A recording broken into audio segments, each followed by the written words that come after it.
আমরা হচ্ছে পাশ করি অ্যান্টিবায়োটিকে। এখন আমরা পরবর্তী চ্যাপ্টার, অর্থাৎ পরবর্তী চ্যাপ্টার কি আছে সেটা হচ্ছে আমাদের পঞ্চম চ্যাপ্টার উৎপাদন ব্যবস্থাপনা সম্পর্কে এখন আমরা আলোচনা করব।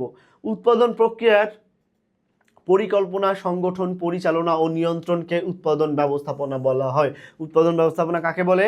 উৎপাদন যে প্রক্রিয়া, যে উৎপাদন করার যে প্রসেস, সেটার পরিকল্পনা করা। তুমি একটা প্রোডাক্ট, মনে করো তুমি 100 হচ্ছে ছাতা তৈরি করবা, 100 ছাতা তৈরি করবা। এখন এইটার জন্য তোমাকে কি করতে হবে? একটা পরিকল্পনা করতে হবে। এইটার জন্য তোমার সংগঠন থাকতে হবে, অর্থাৎ তোমার সংগঠিত করতে হবে যে তোমার কি কি লাগবে, কি কি লাগবে না, বা কত টাকা খরচ হতে পারে।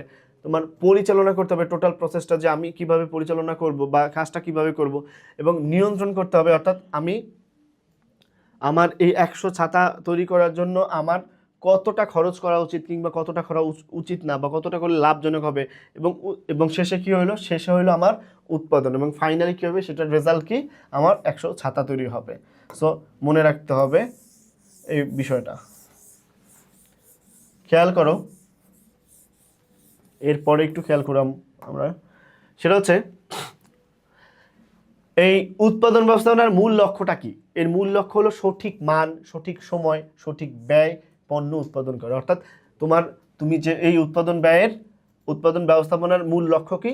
মান যেন ঠিক থাকে, তোমার প্রোডাক্টের যেন মান ঠিক থাকে, সঠিক সময়ে যেন তুমি সেটা পাইতে পারো, এবং ব্যয়ের পরিমাণের জন্য ঠিকঠাক থাকে, সেইটা নিশ্চিত করা। আধুনিক উৎপাদন ব্যবস্থাপনার জনক হলেন ফ্রেডরিক উইন্সলো টেইলর। কি? FW Taylor, Frederick Winslow Taylor. So যদি অবশ্যই কোশ্চেনে আসবে যে আধুনিক উৎপাদন ব্যবস্থাপনার জনককে, সেটাকে FW টেইলর বা ফ্রেডরিক উইন্সলো টেইলর।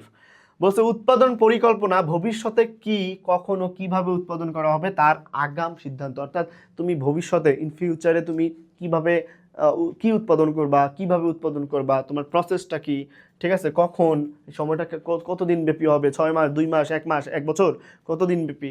তো এই যে পুরো একটা কি করলা, একটা পরিকল্পনা করলা, এই যে পরিকল্পনা করে হচ্ছে তোমার মনে করো যে ভবিষ্যতের জন্য তুমি একটা সিদ্ধান্ত নিলা, এটাকে কি বলছে? উৎপাদন পরিকল্পনা। উৎপাদন পরিকল্পনা খুব গুরুত্বপূর্ণ।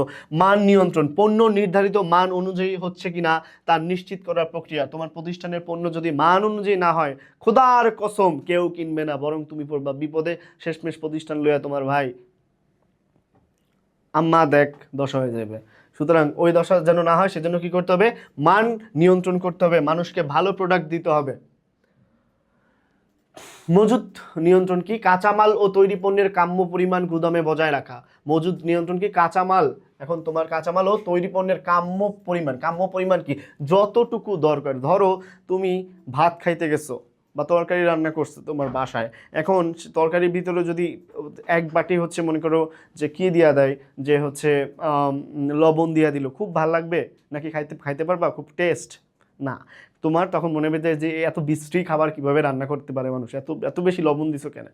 সো বিষয়টা ওরকম যে তুমি যদি অতিরিক্ত মজুত করে রাখো তোমার প্রতিষ্ঠান, তখন কি হবে? সেই জিনিসগুলো কিন্তু নষ্ট হয়ে যাবে, এবং ফাইনালি তোমার জন্য কি হবে? জঘন্য একটা তোমার হচ্ছে ইম্প্যাক্ট পড়বে, যে তোমার প্রতিষ্ঠানের জন্য লস হয়ে যাইতেছে।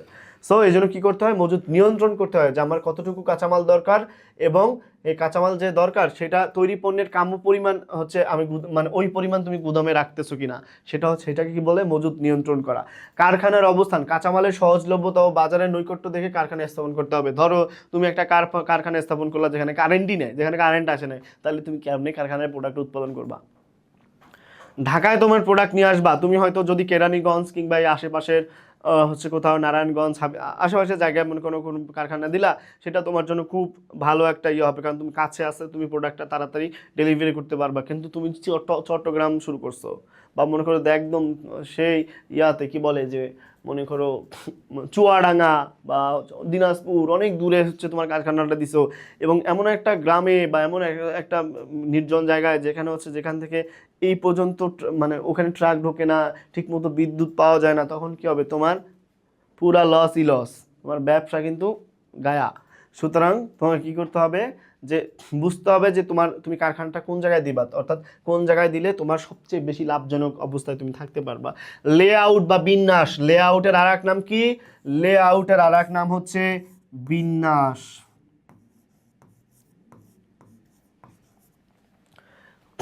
সো লেআউট কারখানার ভেতরে যন্ত্রপাতি ও বিভাগগুলোকে সুবিধাজনকভাবে সাজানো বা বিন্যাস করা, এটাকে বলে বিন্যাস করা, লেআউট করা, সুন্দর করে সাজাই রাখা, যে আমার কোন জায়গাতে কোন জিনিস থাকবে, কোন জায়গাতে কোনটা রাখবো না, এই যে এভাবে তুমি সাজাই রাখলা, এটাকে বলে লেআউট।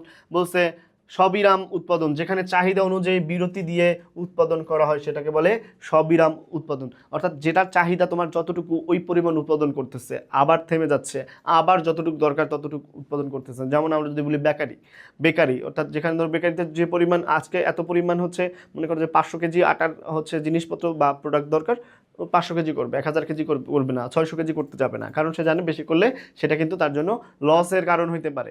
বলছে অবিচ্ছিন্ন উৎপাদন, যেখানে উৎপাদন প্রক্রিয়া 24 ঘন্টা চলে, সেটা হচ্ছে অবিচ্ছিন্ন উৎপাদন। কোনটা? বিদ্যুৎ, গ্যাস, এইগুলো অবিচ্ছিন্ন, অর্থাৎ এটা হচ্ছে তোমার সবসময় লাগবে, সবসময় উৎপাদন করতে হয়। আমরা পরবর্তীতে দেখি একটা মানে এক্সাম্পল না আছে, পণ্য ডিজাইন, পণ্যের আকার, রং ও গুণাগুণ নির্ধারণে কাজ করে। পণ্য ডিজাইন কি? তোমার পণ্য ডিজাইনের ক্ষেত্রে পণ্যের আকার, রং, গুণাগুণ এগুলো নির্ধারণের কাজ হচ্ছে পণ্য ডিজাইন। মালামাল নাড়াচাড়া বা ম্যাটেরিয়াল হ্যান্ডেলিং এর বিষয়টা হচ্ছে যে কারখানার অভ্যন্তরে পণ্য স্থানান্তরের সঠিক পদ্ধতি, অর্থাৎ মালামাল হচ্ছে তোমার হচ্ছে ম্যাটেরিয়াল হ্যান্ডেলটা কীভাবে করে, যে তোমার কারখানা অভ্যন্তরে পণ্য স্থানান্তরের সঠিক পদ্ধতি, অর্থাৎ কীভাবে তুমি তোমার হচ্ছে কোন প্রোডাক্টটা কোন জায়গায় রাখবা, এবং সেটা হচ্ছে তুমি কি ফোম দিয়ে রাখবা, নাকি সেটা কি হচ্ছে বেশ মানে স্পর্শকাতর, অর্থাৎ টাচ লাগলে বা ধাক্কা লাগলে ভেঙে যেতে পারে কাচের, কিংবা সেটা হচ্ছে অনেক শক্ত লোহার, সে ক্যাটাগরাইজ করে যে রাখতেছো, এই জিনিসটা হচ্ছে তোমার কি, যে মালামাল হচ্ছে হ্যান্ডেলিংয়ের যে বিষয়টা সেটা হচ্ছে, অর্থাৎ তুমি কীভাবে কোনটাকে হ্যান্ডেল করতেছো। সময় ও গতি নিরীক্ষা, সেটা হচ্ছে শ্রমিকের কর্মদক্ষতা যাচাইয়ের জন্য যে হচ্ছে টেলর যে প্রক্রিয়া মানে প্রবর্তন করছে, সেটা হচ্ছে সময় ও শ্রমিকের কর্মদক্ষতা যাচাই করার জন্য যে প্রসেস, সেটাকে ট্রেলর বলছে কি, সময় ও গতি নিরীক্ষা।